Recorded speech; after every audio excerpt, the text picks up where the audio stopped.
할렐루야. 아멘.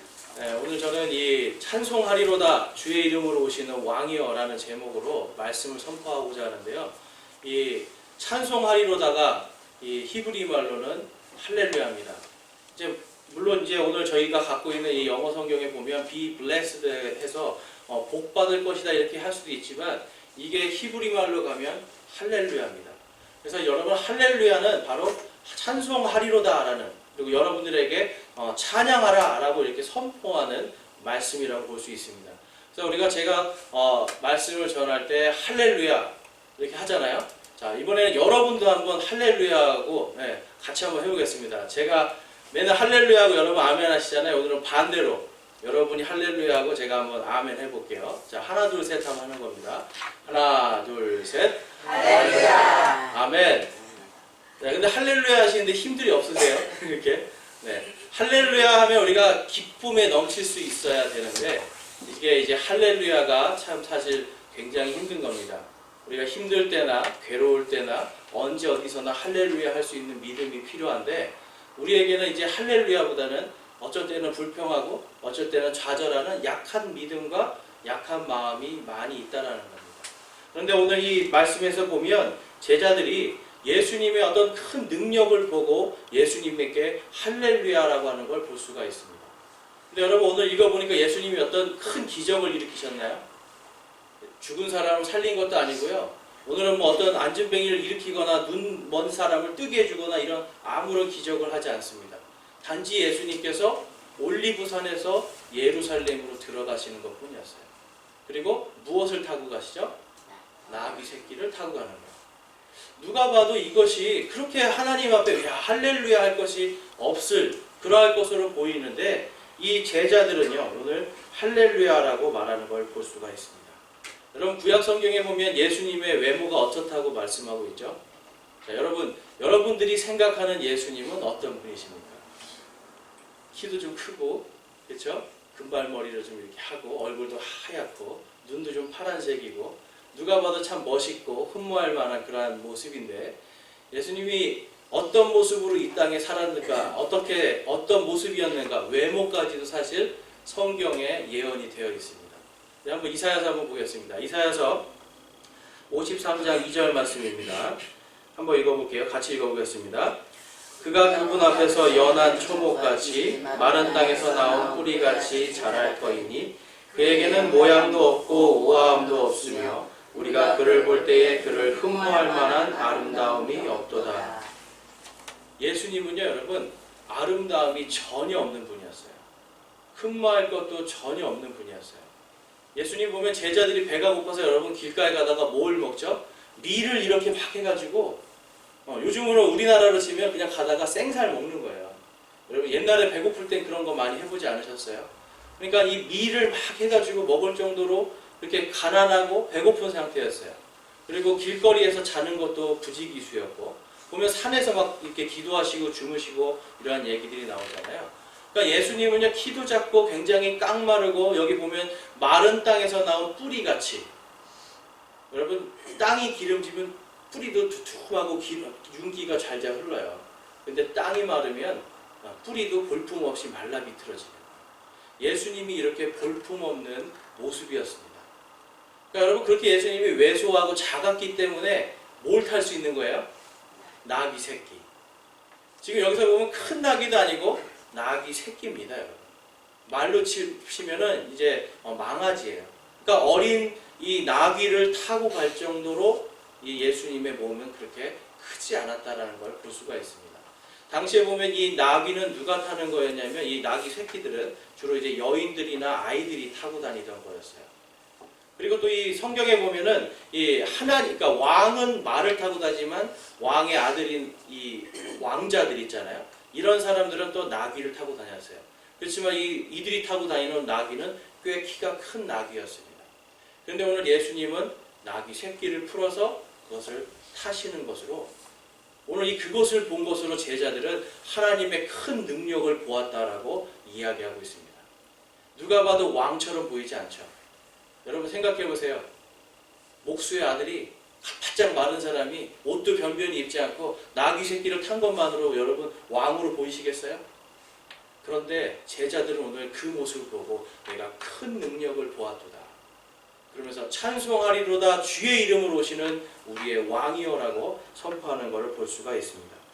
그래서 여러분, 이 오늘날에도 많은 사람들이 예수님에 대해서 우리가 성경에 있는 모습 그대로, 또한 예수님께서 우리에게 어떻게 오셨고 어떻게 죽으셨고 어떻게 부활하셨고 그리고 이제 어떻게 다시 오실지에 대한 이 모든 것들을 우리가 성경의 말씀 그대로 받아들이고 그분의 삶을 통해서 우리의 삶을 비춰보는 이러한 것들이 필요한데, 우리는 너무나 예수님에 대해서 막연하게 그냥 어떤 면에서는 또 맹목적으로 믿을 때가 많다라는 겁니다.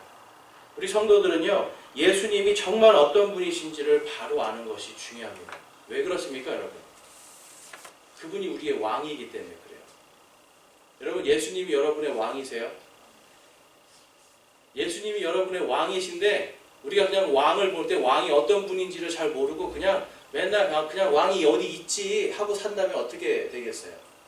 진짜 왕국의 백성이 아닌 거죠. 그 왕의 백성들은 왕을 바라보고 누구인지를 정확히 아는 것이 중요합니다.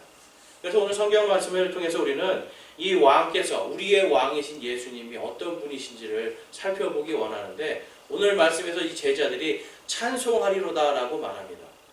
여러분, 찬송에서, 이 구약 성경에서 찬송받기에 합당한 유일한 한 분이 누구시죠? 하나님 아버지세요. 구약 성경에서는 찬송을 받으실 분은 유일하게 하나님 아버지입니다. 천사들은 누구를 찬송하죠? 하나님 아버지를 찬송하는 거예요. 그래서 구약에 있는 모든 찬송들이 하나님 아버지를 찬송하는데, 지금 제자들과 그 따르는 무리들은 지금 누구를 찬양하고 있어요? 예수 그리스도를 찬양하고 있습니다. 이 사람들이 찬송하리로다 주의 이름으로 오시는 이여 할 때 이들의 마음속에는 지금 누구를 보는 겁니까? 그들의 진정한 왕이신 하나님을 보고 있는 거예요. 그래서 이들의 마음속에 지금 예수님을 하나님으로 보고 있는, 찬양받기에 합당하신 우리의 왕으로 보고 있는 것을 우리가 알 수가 있습니다. 우리 함께 오늘 읽으실 말씀 28절과 29절 말씀 보겠습니다.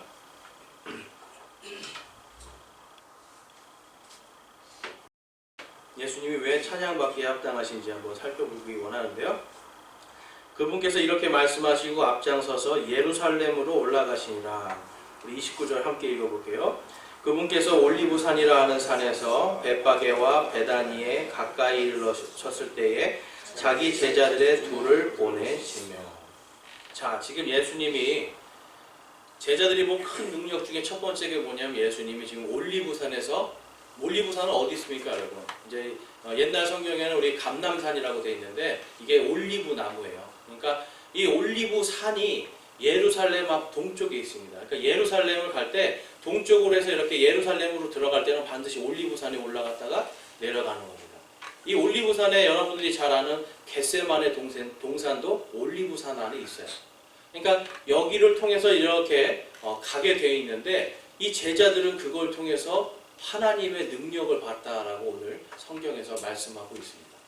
여러분, 예수님의 모든 행적 속에서 성경에 미리 앞에 이 대언자들을 통해서 예언되지 않은 말씀들이 하나도 없습니다. 예를 들면 이 예수님은 어디에 태어나셨어요, 여러분? 예수님 어디에 태어나셨어요? 베들레헴에 태어났잖아요. 그렇죠? 이제 성경을 우리가 보면 예수님 항상 베들레헴에서 태어났는데, 나사렛 예수라고 하는 그 부름 때문에 자꾸 어떤 분들은 나사렛으로 착각을 하실 때가 있어요. 근데 어쨌든 예수님은 베들레헴에서 나셨는데, 그 베들레헴에서 난 것조차도 미가서 5장 2절에 보면, 그러나 너 베들레헴 에브라다야, 내가 유다의 수천 중에서 작을지라도 이스라엘에서 치리자가 될 자가 내게로 나오리라 라고 이 미가 대언자가 말씀하고 있어요. 그러니까 예수님의 태어나신 것도 결국은 하나님 구약 성경의 기록대로 태어나시는 겁니다. 그러니까 지금 오늘 말씀에서 이 제자들은요, 다른 게 아닙니다. 구약 성경에 하나님께서 대언하신, 말씀하신 그 예언이 성취된 것을 이들이 보았기 때문에 이들이 찬송하리로다 주의 이름으로 오시는 이여라고 선포하는 걸 볼 수가 있습니다. 여러분, 오늘날 많은 사람들이 이 성경의 말씀을, 어떤 사람들은 신화라고 생각을 해요.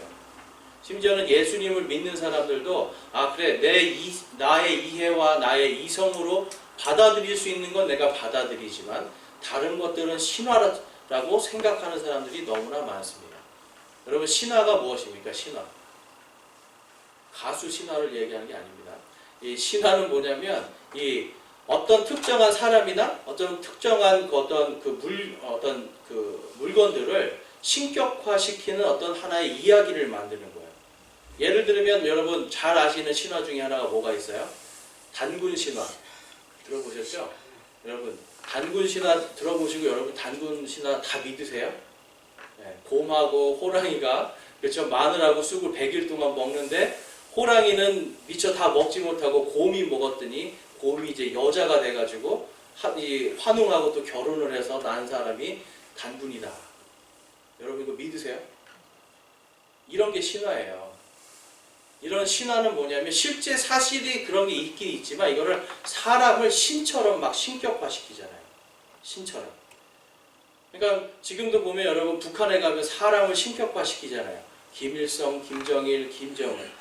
김정은 신화 요즘 최근에 업데이트된 김정은 신화가 아주 재밌더라고요.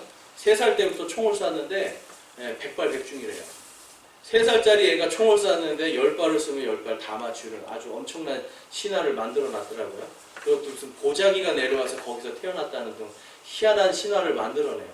이처럼 무언가를 하나님이 아닌데 신격화시키는 것이 신화입니다. 그런데 여러분 이 예수님의 이야기들은 왜 신화가 되지 않을까요? 한번 생각해 보셨어요? 예수님의 이 모든 태어나심과 모든 것들이 왜 신화가 되지 않을까? 그것은 700년 전, 그 뒤로는 1000년 전, 그 뒤로는 1500년 전 수많은 성경의 기록들이 여러분 전부 다 예수님께서 어떤 분이시고 어떻게 태어나고 어떻게 살고 어떻게 죽고 어떻게 부활할지 그리고 하늘에 오르시고 어떻게 다시 오실지에 대한 모든 것들이 다 예언되었다는 거예요. 여러분 이게 가능할 것 같으세요? 신화라는 것은 어떤 한 사건에 대한 것만 이야기하지만 지금 성경에서는 예수님이 하나님이심을 예언해서 자손 대대로 1600년 동안을 이 한 분, 예수 그리스도라고 하는 한 분이 어떻게 사시고 누구이신지를 분명히 밝혀주고 있기 때문에 성경은 신화로 볼 수가 없는 겁니다. 그리고 이 예언된 것들이 다 성취가 되었죠. 오늘 우리 말씀 속에서 과연 하나님의 말씀이 어떻게 성취가 되었는지 한번 보기를 원하는데요. 여러분 스가랴서 14장 4절에서 6절 말씀입니다. 그날에 그분의 발이 예루살렘 앞 동쪽에 있는 올리브산 위에 설 것이요. 자 여러분 지금 이 스가랴는요 예수님의 재림에 대해서 이야기하고 있지만 지금 이 당시에 예수님 당시에 있는 사람들이 이 스가랴서를 통해서 뭘 알고 있는 겁니까? 메시아가 오면 어디로 온다? 올리브산으로 온다는 걸 알고 있는 거예요. 여러분 예수님은 어디로 와야 되는 거예요? 올리브산으로 오게 됩니다. 예수님께서 다시 재림하실 땐 어디로 오시는 거예요? 올리브산으로 오는 겁니다. 그러니까 예수님은 초림도 마찬가지고 재림도 마찬가지고 반드시 이 메시아로서 왕으로서 오실 때는 어디를 통해 오시는 거예요? 올리브산을 통해서 오시는 거예요. 그러니까 오늘날 많은 사람들이 내가 예수다라고 하는데 그 중에 올리브산으로 온 사람들이 있습니까? 없습니까? 없어요. 오직 예수님만이 지금 이 올리브산을 통해서 오시는 다시 오실 하나님이신 거예요. 근데 여기 보면 지금 이 구약에 있는 성도들은 스가랴서 14장 4절 말씀을 통해서 그분이 어디로 오신다라는 걸 기다리는 겁니까? 올리브산으로 오신다는 걸 기다리는 거예요. 근데 지금 예수님이 어디에 계시는 거예요? 올리브산에 계시는 겁니다. 올리브산을 통해서 지금 예루살렘으로 들어가시는 거예요. 구약의 이 예언의 말씀을 알고 있는 제자들과 따르는 무리들은 지금 그것을 보고 와 이분이 진짜 메시아구나 우리의 왕이시구나라는 걸 지금 이들이 깨닫기 시작하는 거예요. 그러면서 5절 말씀에도 그날에 그분의 발이 예루살렘 앞 동쪽에 있는 올리브산에 설 것이요 라고 말하고 또 6절에 보면 또 주내 하나님께서 임하실 것이요 모든 성도가 나와 함께 임하리라 라고 말씀합니다. 그러니까 지금 올리브산에 예수님의 제자들도 있고 따르던 모든 무리들이 있고 이 무리들이 함께 어디를 들어가는 겁니까? 예루살렘으로 들어갑니다.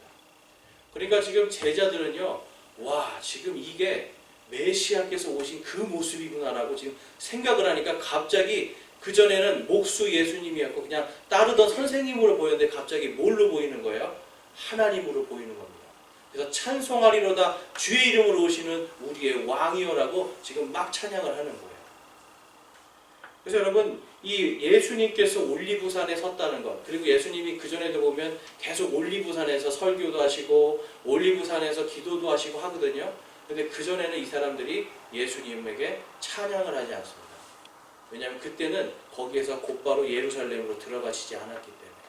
근데 지금은 많은 무리들과 지금 예루살렘으로 들어가시는 이 모습을 통해서 이들은 이 메시아라는 걸 확신하게 되고 우리의 왕이라는 것을 확신하게 되는 겁니다.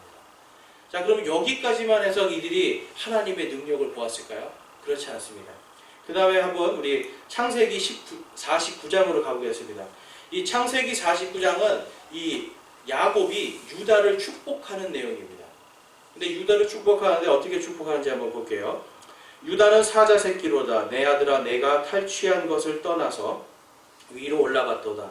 그가 엎드리고 웅크린 것 같이 사자 같고 늙은 사자 같으니 누가 그를 깨워 일어나게 하리요. 우리 10절 말씀 함께 읽어보겠습니다. 실로가 오실 때까지 홀이 유다를 떠나지 아니하며 법을 주는 자가 그의 발 사이에서 떠나지 아니하리니 그에게 백성이 모이리로다. 자, 11절 말씀.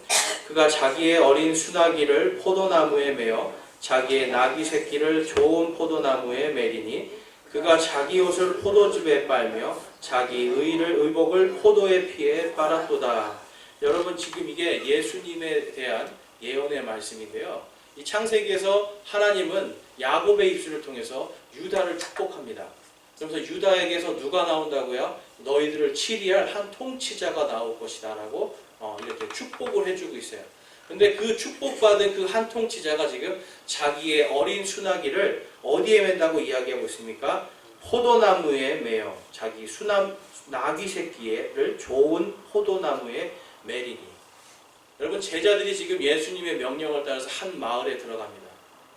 거기는 유다 지역의 마을이에요. 지역에 가서 그 안에 들어가서 뭘 하라고 이야기하는 겁니까? 나귀 새끼를 풀어 갖고 와라라고 말씀하고 있어요. 여기서 이 나귀가 상징하는 건 뭘까요, 여러분? 지금 나귀를 푸는 거는요, 지금 이 나귀는요, 지금 어디에 매여 있어요? 어떤 한 사람, 비유적으로 말하면 이게 하나의 어떻게 보면 이 이스라엘 백성들이 지금 세상에 매여 있는 겁니다. 지금 세상에 매여 있던 그 나귀 새끼. 여러분 이 나귀를 그대로 놔두면 이 나귀가 할 일은 뭐가 있을까요? 세상에 짐을 지고 가야 되고요. 세상에 밭을 갈아야 되고요. 온갖 고생을 다 해야 되는 것이 예비되어 있던 나귀였어요. 근데 지금 그 나귀를 풀어서 예수님께로 데리고 옵니다. 이것이 뭡니까 여러분? 그 나귀를 풀어서 예수님이 말씀하시잖아요. 나는 참 포도나무여 너희는 가지니라고 말씀해요. 그것이 바로 뭐냐면 요한복음 15장 5절 말씀에 있는 말씀인데 지금 그 나귀를 풀어서 예수님께로 매는 작업을 하는 겁니다. 예수님 나는 참 포도나무라고 하셨잖아요. 그러니까 세상에 매여 있던 그 나귀를 풀어서 이제는 예수님께로 매어버리는 거예요. 그래서 요한복음 15장 5절 말씀 함께 읽어보겠습니다. 나는 포도나무요 너희는 가지니라. 사람이 내 안에 거하고 내가 그 안에 거하면 그 사람은 많은 열매를 맺나니 나 없이는 너희가 아무것도 할 수 없느니라. 아멘. 예수님 안으로 들어가는 것, 바로 이게 예수님 참 포도나무에게 매는 거예요. 여러분 이 나귀가 그 세상에서 풀려져서 지금 예수님 안으로 들어와서 예수님의 참 포도나무에 매이니까 이제는 무슨 나귀가 되는 거예요? 왕의 나귀가 되는 거예요. 옛날에는 세상에서 등짐지고 밭을 갈고 수고하고 노력해야 되는 그 나귀가 이제는 예수님을 태우고 다니는 왕의 나귀로 바뀌는 겁니다. 여러분 우리가 세상을 살 때에 우리가 예수 그리스도를 모르고 세상에서 헤맬 때는 어떤 상태인 거예요? 바로 세상에 매여 있는 그 나귀와 같은 삶입니다. 그런데 예수님을 믿고 우리가 진리 안에서 자유롭게 되는 거예요. 우리를 올가매고 있는 죄에서 죄와 사망에서 자유케 되는 겁니다. 그리고 우리는 누구 안으로 들어가는 겁니까? 예수 그리스도 안으로 들어갈 때 우리 안에서는 그분 안에서 열매를 맺는 거고요. 그분 안에서 참 소망과 참 평화를 얻는 것입니다.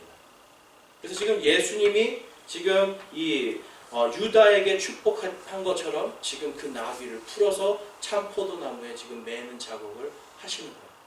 제자들이 이걸 본 거예요. 가서 남의 집 나귀를 딱 푸는데 주인이 뭐라 그래요? 여러분? 여러분 같으면 여러분 나귀를 누가 이렇게 매여 있는데 이걸 딱 풀어서 가져가면 어떻게 했습니까? 당신 뭐 하는 것이냐? 왜 이걸 가져가냐고 그래요. 그랬더니 제자들이 말합니다. 주께서 이게 필요하십니다. 그랬더니 주인이 순순하게 그냥 내줍니다. 제자들이 이걸 본 거예요. 자, 그리고 그 다음 말씀 볼게요. 스가랴서 9장 9절 말씀입니다. 자, 스가랴서 9장 9절 말씀도 함께 읽어보겠습니다. 오 시온에 따라 크게 기뻐할지어다. 오 예루살렘에 따라 크게 외칠지어다. 보라 내 왕이 내게 임하시느니라.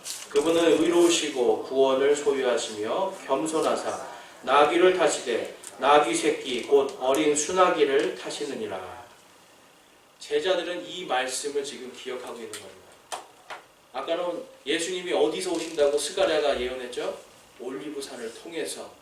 그런데 지금 스가랴는 또 한 번 9장 9절에서 예수님이 이 메시아께서 우리의 왕께서 무엇을 타고 오신다고 말씀하는 거예요? 어린 나귀 새끼를 타고 오신다. 예수님이 여러분 지금 나귀를 타고 가는 모습을 한번 상상해 보세요. 그리고 여러분들이 이 스가랴서 9장 9절 말씀을 알고 있다고 생각해 보세요. 여러분들이 보실 때 예수님이 메시아겠습니까? 아니면 그냥 동네 평범한 사람이겠습니까? 이들은요 하나님의 말씀을 알기 때문에 지금 예수님이 올리브산에 서셨어요.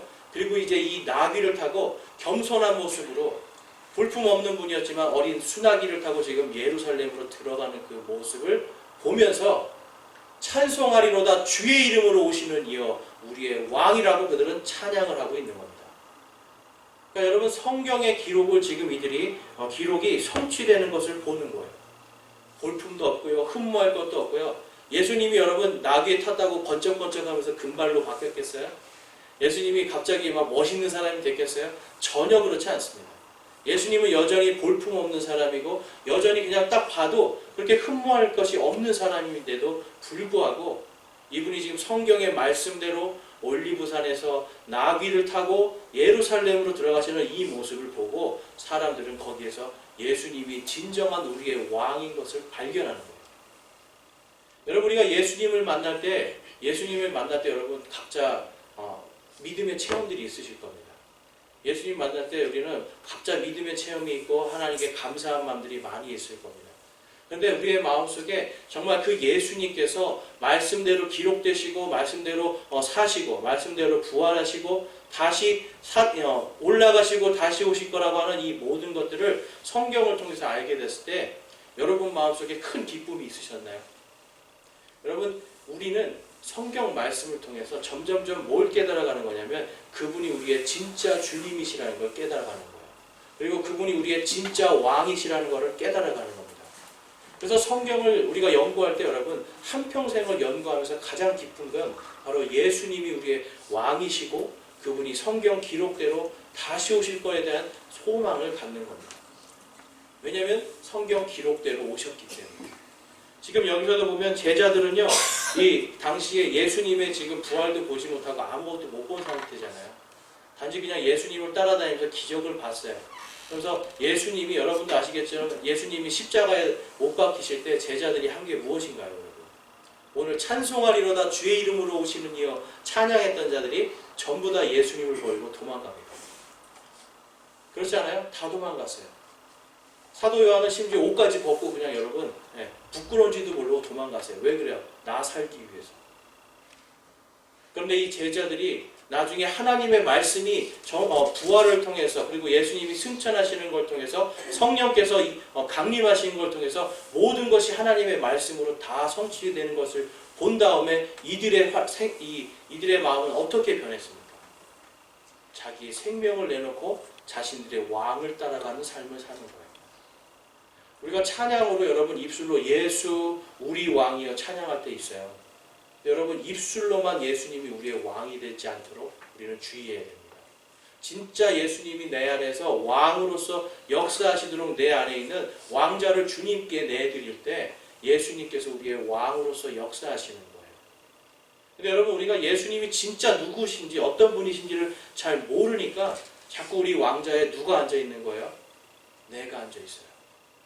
내가 내 인생의 왕이 돼서 또한 내 인생뿐만 아니라 내 자녀의 인생도 내가 왕이 돼서, 또한 내 옆에 있는 사람의 인생도 내가 왕이 돼서, 회사에 가면 내 부하, 직장 부하들도 내가 왕이 돼서 그들을 자꾸 이끌어 가려고 하는 거예요. 사실 여러분, 우리가 겸손하고 낮아지고 왕의 자리가 아니라 정말 가장 비천한 자리로 내려올 때 인간관계에서도 여러분 좋은 열매들이 납니다. 겸손한 자에게 좋은 열매가 나잖아요. 그런데 우리가 왕이 되고자 하고 하나님의 위치에 가고자 하고 내가 교만해질 때는 무슨 열매가 나오는 겁니까? 교만의 열매, 악의 열매가 자꾸 나오게 돼 있는 겁니다. 지금 이 제자들을 볼 때 제자들이 여러분, 그 다음 말씀 한번 볼게요. 우리 오늘 본문 말씀 한번 다시 가시겠습니다. 이 제자들이 왕을 어떻게 대접하는지를 한번 보겠습니다. 자, 35절 말씀입니다.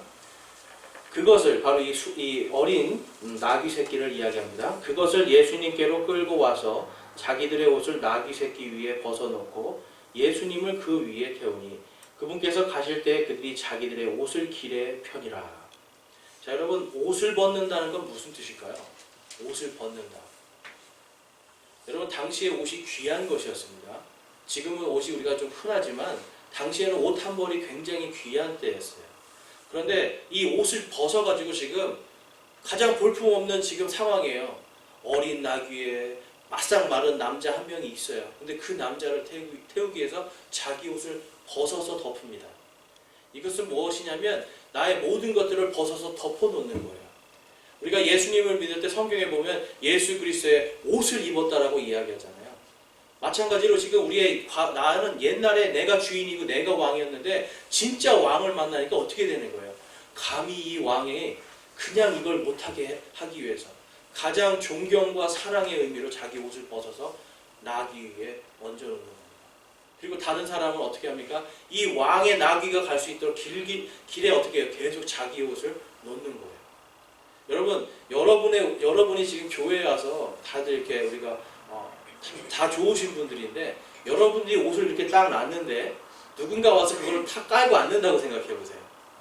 기분이 좋으시겠어요? 나쁘시겠어요? 옷을 깔고 앉는다. 내 옷을 남이 깔도록 깔아준다는 것은 완전한 찬양입니다. 이게. 내가 완전히 그분을 찬양하고 그분이 나의 왕으로서 내가 인정합니다라고 내가 하는 몸으로 드리는 찬양이에요. 여러분, 우리가 입술로만 찬양할 것이 아니라 내가 정말 나의 이 옛 모습, 옛 사람들을 다 벗어버리고 주님 앞에 예수 우리 왕이여라고 깔 수 있는 믿음이 있는가 한번 생각해 보기 원해요. 나의 모든 것들을 주님 앞에 깔아놓는 믿음. 그리고 그것을 예수님께서 당당하게 깔고 앉으시고 당당하게 밟고 지나가도 주님 감사합니다. 찬송하리로다. 주의 이름으로 오시느니여라고 찬양할 수 있는 믿음이 우리에게는 필요한 겁니다.